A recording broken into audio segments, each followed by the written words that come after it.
NNN no nets November அப்படின்ற வீடியோக்கள் நிறைய ஃபேஸ்புக், வாட்ஸ்அப், அதே மாதிரி யூடியூப்ஸில் நிறைய போய்கிட்டு இருக்கு உலகமெங்கும். இது ஒரு விஞ்ஞானபூர்வம் அல்லாத தவறான செய்திகளை இது ரொம்ப கொண்டு போயிட்டு இருக்கு அப்படின்றதான். நோ நட்ஸ் நவம்பர்னா நவம்பரில் சுய இன்பம் பண்ணுறதோ செக்ஸ் பண்ணுறதோ எந்த வழியிலையும் விந்து வெளியேற்றாமல் இருப்பது அது உடலுக்கு நல்லதுன்ற மாதிரி கொண்டு போகிறாங்க. ஆனால் விஞ்ஞான ஆய்வுகள் அப்படி சொல்லலை. ஏராளமான ஆய்வுகள் பண்ணியாச்சு. இதில் என்னென்ன பிரச்சனைகள் வரும்? ஒன்று ஃபர்டிலிட்டி குறைஞ்சிடும். குழந்தை வேணுன்றவங்களாம் ரெகுலராக செக்ஸ் பண்ணணும். வாரத்துக்கு 4 முறை நீங்கள் செக்ஸ் பண்ணீங்கன்னா கருத்தரிக்கிற வாய்ப்பு 83%. வாரத்துக்கு ஒரு முறை குறைஞ்சா கூட வாரத்துக்கு ஒரு முறைன்னு வச்சுக்கிட்டிங்கன்னா 17% குறைஞ்சிக்கிட்டே இருக்கும். ஃபெர்டிலிட்டி குறையும். ஏன்னா நீங்கள் உறவு கொள்றதை கம்மி பண்ணுறீங்க அப்படின்னா 4 நாட்கள் பண்ணலைன்னா அந்த ஊர்ந்து போகிற அணுக்கள் எண்ணிக்கையும் விந்துனுடைய டிஎன்ஏயும் பாதிக்கப்படும். அடுத்து இவங்க என்ன சொல்கிறாங்க அப்படின்னா டெஸ்டோஸ்டிரான் இன்க்ரீஸ் ஆகணும். அது உண்மை இல்லை. சொல்ல போனால் ஒவ்வொரு முறையும் நீங்கள் தாம்பத்திய உறவோ சுய இன்பமோ அவங்க பண்ணுற ரெண்டும் ஒன்று தான். சுய இன்பமும் தாம்பத்திய உறவும் ஒன்று தான்.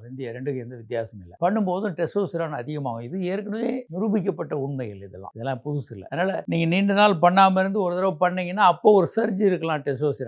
பட் ஏராளமான ஆய்வுகள் முன்னாலே நிரூபிக்கப்பட்ட ஆய்வுகள் என்னன்னா ரெகுலராக தாம்பத்திய உறவு பண்ணும்போது டெஸ்டோஸ்டிரான் அதிகமாகுது. மூன்றாவதாக ப்ளூ பால்ஸ். என்னன்னா நீண்ட நாள் நீங்க விந்து வெளியேற்றாம இருந்தீங்கன்னா ஒரு விந்து பைகள் அந்த குழாய்கள் எல்லாம் பல பேருக்கு டிஸ்கம்ஃபர்ட் வலி இருக்கும். நிறைய பேர் அப்படி ரிப்போர்ட் பண்ணியிருக்காங்க. அவங்களுக்கு ஒரு 4-5 நாள் கூட விந்து வெளியேற்றாம இருந்தாலே டிஸ்கம்ஃபர்ட் இருக்கும். ஏன்னா அங்கே விந்து உற்பத்தி ஆகிட்டு இருக்கும். ஒரு கன்ஜெஷன், பெல்விக் கன்ஜெஷன் இருக்கும். பெல்விக் மசில்ஸ் எல்லாம் விந்து வெளியேற்றுறதுக்கான ஒரு அமைப்பு அது. அந்த மசில்ஸ் எல்லாம் கொஞ்சம் பெயின் இருக்கும். பேக் பெயின் வரலாம், அடி வயிற்றுல வர வலிகள் வரலாம், டெஸ்டிஸ்ல சில பேருக்கு டிஸ்கம்ஃபர்ட் வலி இருக்கும். இது ப்ளூ பால்ஸ். இது மாதிரி ஒரு பிரச்சனைகள் போயிட்டு இருக்கும். அடுத்ததாக டெஸ்டிகுலர் கேன்சர்.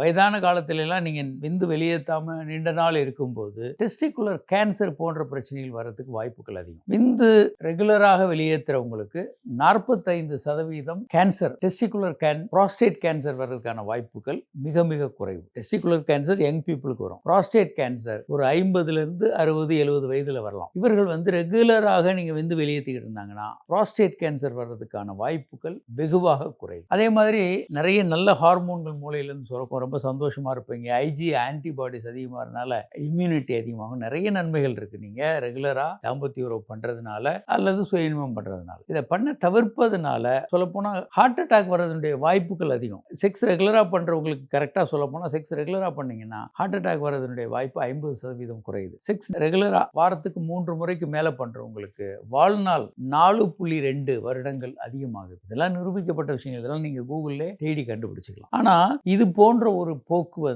நிறைய போகுது. சில பேர் ரிலீஜியஸ் காரணங்களுக்காக அது என்ன விஷயம்னா அது உடல் நலம் சம்பந்தம் இல்லாம மனநலத்தை உறுதிப்படுத்தும். தன்னுடைய விருப்பங்களை எல்லாம் துறப்பது என்பது மனதை வலிமைப்படுத்தும். தனக்கு விரும்பிய பொருட்களை துறக்கும் போது அவங்க மேலும் மேலும் வலிமையான மனிதர்களாக எல்லா துன்பங்களையும் இல்லை எல்லா சிக்கல்களையும் சகித்துக் கொள்பவர்களாக அவங்க மாறும்போது ஒரு வலிமையான மனிதர்களாக மாறுவாங்க. மத போதகர்கள் அல்லது மகாத்மாக்கள் அப்படி இருக்கலாம். ஆனால் சாதாரண மனிதர்களுக்கு பல நேரங்களில் இது சிக்கல்களை உருவாக்கும், மனத்தளர்வை. ஏன்னா இவங்க ஃபெயிலியர் ஆனால் திரும்ப அவங்களுக்கு ஒரு குற்ற உணர்வும் தாழ்வு மனப்பான்மையும் ஏற்படும். அதையெல்லாம் தவிர்ப்பதற்கு இந்த மாதிரியான தவறான நம்பிக்கையும் கூட விஞ்ஞானபூர்வமாக இதில் எந்த லாபமும் இருப்பதாக நிரூபிக்கப்படலை. ஆனாலும் சோசியல் மீடியாக்களில் இது ரொம்ப போய்கிட்டே இருக்கு. இதை பற்றி ஒரு தெளிவான கண்ணோட்டம் இல்லை அப்படின்றதான் உண்மை. உலக சுகாதார நிறுவனம் இப்போ போன வாரம் வேர்ல்டு அசோசியேஷன் ஆஃப் செக்ஷுவல் ஹெல்த்லேருந்து செக்ஸ் எஜுகேஷன் பற்றிய மிகப்பெரிய விரிவான ஆன்லைன் கான்ஃபரன்ஸ் நடந்தது. இதெல்லாம் யாரும் ஏற்றுக்கொள்ளலை. இதெல்லாம் யாரும் சரின்னு சொல்லலை. ஏன்னா இது விஞ்ஞானபூர்வமாக நிரூபிக்கப்படாமல் விஞ்ஞானம் அல்லாத பலர் யாரோ அதை இந்த மாதிரி விஷயங்களை ப்ரொமோட் பண்ணுறாங்கன்றதான் உண்மை. இதில் விஞ்ஞானபூர்வமான உண்மைகள் இல்லை. வணக்கம்.